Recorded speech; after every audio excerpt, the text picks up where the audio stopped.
യഥാർത്ഥത്തിൽ നമുക്കെല്ലാം ഈ CPR പ്രോസസ്സ് അറിയുമായിരുന്നെങ്കിൽ നമ്മുടെ പ്രിയപ്പെട്ട സഹോദരൻ ജുനൈസ് അന്നിവിടെ മരിക്കില്ലായിരുന്നു.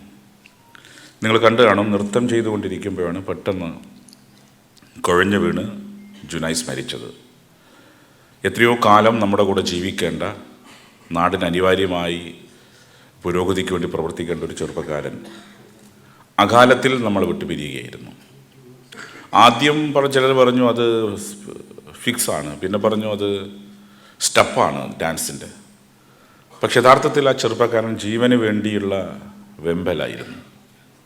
ഇത്തരമൊരു മാസീവ് ക്യാമ്പയിൻ കേരളത്തിലെമ്പാടും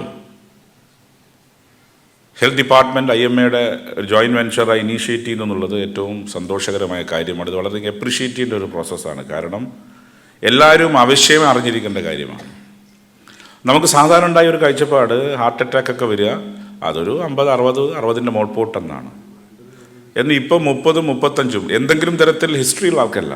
ഹിസ്റ്ററിയുള്ള ആൾക്കെങ്കിൽ ശരിയാണ്, അത് അദ്ദേഹത്തിന് ഹിസ്റ്ററി ഉണ്ട്, അതുകൊണ്ട് അദ്ദേഹത്തിൻ്റെ ജെനറ്റിക്കായി അദ്ദേഹത്തിൻ്റെ ഫാദറിനുണ്ട്, അല്ലെങ്കിൽ മദറിനുണ്ട്, അല്ലെങ്കിൽ അങ്കിൾസ്, അങ്ങനെയൊന്നും അല്ലല്ലോ. ഒരു പ്രോബ്ലവും ഇല്ലാത്ത വളരെ ഹെൽത്ത് ഓറിയൻറ്റഡ് നല്ല ഫിസിക്കൽ ഫിറ്റ്നസ് ഉള്ള പലരും സഡൻ കൊളാപ്സ് ആവുന്നു, പെട്ടെന്ന് മരിച്ചു പോകുന്നു.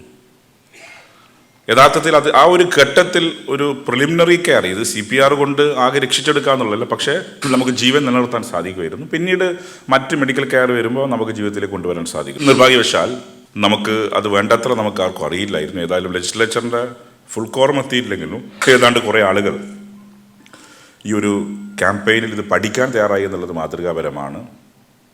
നമ്മൾ ഓരോരുത്തരും അറിയേണ്ട കാര്യം തന്നെയാണ്. കാരണം